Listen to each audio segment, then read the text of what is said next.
Are you feeling? Are you getting into the base management aspects of the new Metal Gear? The basement. Yeah, I just last night I upgraded part of my base, but I have to like do some missions because it takes some time to build your home base. How much do you know about the new Metal Gear? You just looked into it, or? Of course. Sick. It's fun. Yeah, I'm a fan of the series. You know. Yeah. One of my fondest gaming memories was I used to be in a band called Commonplace. Shout out Commonplace. And my old guitar player in that band, Victor, I was at his house right when Metal Gear Solid 4 came out, and he was like, "Yeah, I played through a bunch of it." He goes, "But dude, like, I'm kind of lost." He's like, "I don't really remember what's going on in the story." And you know, it's obviously not that hard to get lost in the story of Metal Gear. And then so I came over. I was like, "Oh, word!" So he was like showing me the game. So he started it from the beginning to like give me the feel for it. That's cool. And basically, I ended up staying at his house for like, I don't even know. It had to be like 15 hours, and we played through most of the game in one sitting. And I was like, basically, as we were playing it, I was filling in the gaps and explaining to him the story as we went.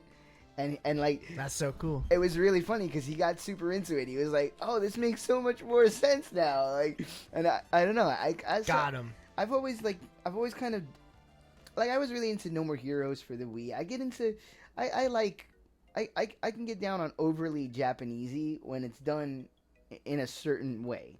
Like Final Fantasy 13, nah, fuck that. I couldn't fuck with that at all. But Metal Gear does it. There's like some really interesting juxtaposition in Metal Gear. There's a lot of like this fantasy ridiculous, you know, clones and arm limb possession and all kinds of like half naked girls and giant mechs and shit that just doesn't make any sense. But then there's also a lot of like real world researched tactical espionage that goes into it. And so when that balance is clicking right, I really enjoy it, you know? It's a cool series. The one thing you could say about Metal Gear Solid is that there's nothing like it. It's the only series that has the feel that it has. Sure, the dialogue is clunky, and, you know, answering a question with a question is annoying in real life. It's 800,000 times more annoying in Metal Gear. But, you know, you live with that because the gameplay is always top-notch bananas. Like, the gameplay in those games is so fly that I don't even really like to hold the controller. I prefer to have somebody else play so I can just watch it be badass. We got some voice acting time. Oh, so shit. Yeah, I can't remember what Bannon was. I think you did Bannon. Yeah, I did him very resigned. Sabin was, I guess we dressed it. Don't bet on it. It's probably just hiding from us. Ew. Something stuck to my leg. Tara, over here. Oh, how's it doing, Bannon? I think he was like very sweet. It's all right now. Yeah, he was like very resigned. Watch out! I'm going to hit it with a... No, Sabin! Don't distract me, brother. My brother... He's always been a tad zealous, but his dick is huge. Sabin. ... Exclamation point, exclamation point, exclamation point. Don't worry about him. Are you sure he's okay, Bannon? You should know better than any of us. Any moment he'll float right onto the raft. Yeah, I think I'm making him southern. Any moment now. Boy, he's been down there a lot. He's really good at holding his breath. What the? Oh, wait. Ellipsis. Seems a little too perky. You talking about Tara or... Ha! Or Sabin? Sabin. All right, come on now. Take care of yourself. Yeah, okay. See ya, man. Peace. Have a good life. No, that's the wrong way.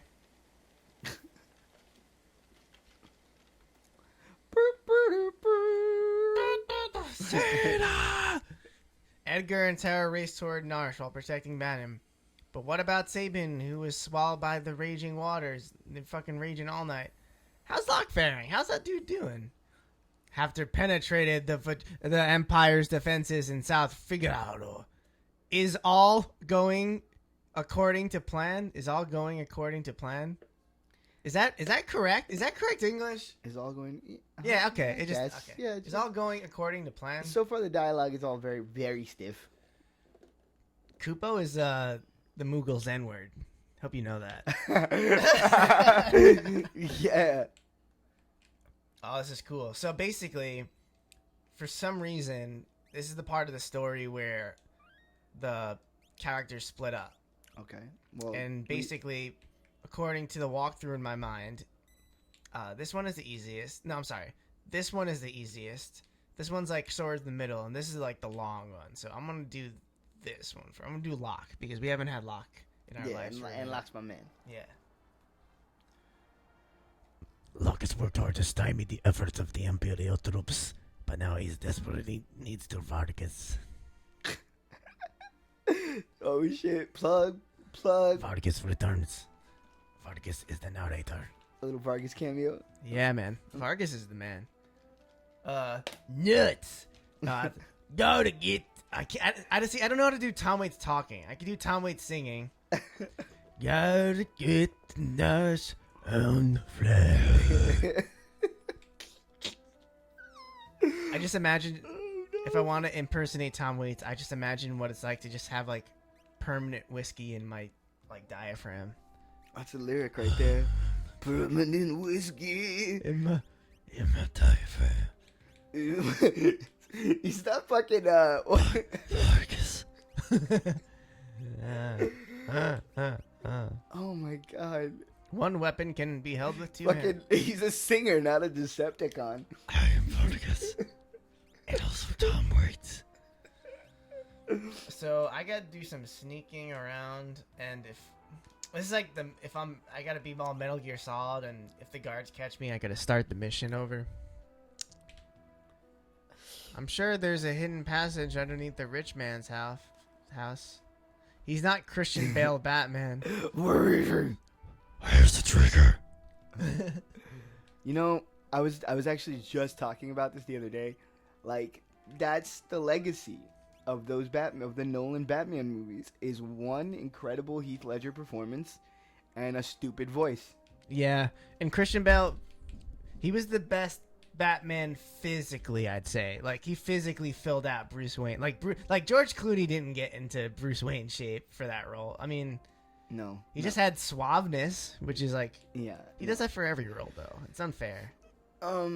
Yeah, no, but Christian Bale, like, he looked stupid in the bat suit, and his lisp is noticeable. And I'm like, how did no one know that Bruce Wayne is Batman? He has a very distinct pattern of speech. I don't know. Batman is the least interesting part of those movies, and that's kind of a shame.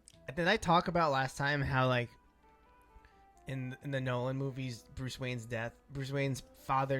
parents' death is like so fast. It's just like, I'm dead. And like that's kind of Nolan's thing, like the super fast like editing, super fast action scenes, or like really the funny thing is like the Dark Knight is not the only one, but like the Dark Knight has like really drawn out sequences, like the bank scene in the beginning, the fucking bridge scene. Actually that might have been the third one. I get him confused after a while. The hospital part. Yeah. See, like, that's my favorite segment in the whole thing. Yeah, like, oh, I remember this. I have to steal his fucking merchant clothes. Wow, it's all coming back to me. Now watch this. No, never mind. I fucked that up. Yeah, but I agree with the Steves. Michael Keaton was my favorite Batman. He had strange looking lips. You'd be a good producer. Like, here I am trying to focus on like the fucking cinematography, and Steve was like, yeah, but his lips, and that's like, yeah. Strangely enough, that's like a Hollywood thing. Like, you gotta like take those little physical things into consideration. Sure, yeah. But something about Michael Keaton's strange face kind of fit for Batman. He had like a gothic look when he was in the suit. Again, yeah, but I know what you mean. Like, I don't know. I get into filmmakers with a slower burn. Like right now, I'm rewatching Twin Peaks, and I'm just like, oh, you are? Yeah. Nice. What are you up to? I've only watched it once a couple of years ago. I'm like just 3 episodes in. I just started. It's because I was looking for things to watch, and then I this podcast that I like, they were mentioning how David Lynch is bringing it back next year. And I was like, oh, you know what? I should fucking. I need to catch up. Yeah, I should rewatch this now. And Butthole lips. But yeah, like I dig things that burn a little slower. Like I was really Yarbo. I was really into Yarbo. I was really into Darren Aronofsky's first few movies because of that. You know. Me too. What, Pie? Yeah, I love Pie. I that's the one I will go back and watch the most. And, you know, like Requiem for a Dream. You went to Murrow, right? Yeah. Shout outs other Murrow graduates. High school. Class of 2000, alum status. Yeah, no, I really like Aronofsky. Like, and you know, he's. I don't know. Like, I don't know. I lost my train of thought. He's dark. Really. Just well. Like in complexion, like he's like Wesley Snipes. No, I have a like Rashid. I like movies that stay with me. You know, I like movies that leave me unsettled and will like hang around for a few days. Like I remember when I first moved to my last apartment. You know, it was a new feeling, like having your own place and kind of like, you know, the quiet that comes over when you're just like the only people that live there. You know, like it's a different kind of quiet. Like there's no bustle of other people doing things. Like everything that gets done is your agenda. Yeah. And we had just gotten there, and it was like the first week we were living there, so we didn't really have all our furniture and shit. And we watched the second Rob Zombie Halloween, which is a movie that gets pretty much religiously shit on. Like everybody talks about it like it's a piece of garbage. But I don't know if it was the headspace I was in because of the fresh move, or you know, or if since I didn't have much to do, I was really focused on watching the movie. But I kind of got like a whole different subtext that I think a lot of people missed when they watched that movie, because the big complaint is that it's like not really a Michael Myers film, and like, you know, it focuses on all this other shit and like what's really going on. And I think that actually the whole movie is not even about Michael Myers. I think that the entire movie is about the PTSD that the survivors of the first movie experience. And it's basically, the movie's actually about them trying to go back to being people in society after going through this super traumatic event. And, you know, and then of course it doesn't work. So then when the violence is introduced and Michael Myers shows up, and then it's like grotesquely violent. There's no glamour in it. There's no this is a monster movie villain who you kind of root for. That shit is gone. It's just gross and pulpy and nasty. And I don't know, like the movie just got me. It just like really scared me and really like hit me in my bones. Oh wow. And it stayed with me for weeks. Like I would go to bed and I would see imagery from it in my head. Like, and again, I don't know if it was just a perfect storm of like the situation I was in when I watched it, but I don't know. I feel like I'm basically recommending that movie. Like, especially now it's fucking Halloween season. Like, peep it and kind of like go into it with that state of mind. And then I'd love to hear what people think of it. I don't know. I think it's kind of slept on film. But yeah, so I like when movies leave me feeling something, you know? It doesn't always have to be unnerving and that kind of like violent thing. But as long as it's just like when the movie's over, like you take something from it with you. Like that happened to me recently with Boyhood. Like I still haven't seen that. Is it on Netflix? No, I think I watched it. I think I streamed it illegally. Yeah, like, and you know, like now it's already like the backlash has begun because that movie got so much praise and they took 12 years to shoot it and you know, and all the gimmick got so much hype, and it is basically a slow paced talking movie, you know. So if you can't get into that kind of thing, you're probably not gonna dig it. But yeah, like the motivations of the characters and the interactions between them. It might be where I was at the time that it came out, but it stayed with me. So that's the walkthrough.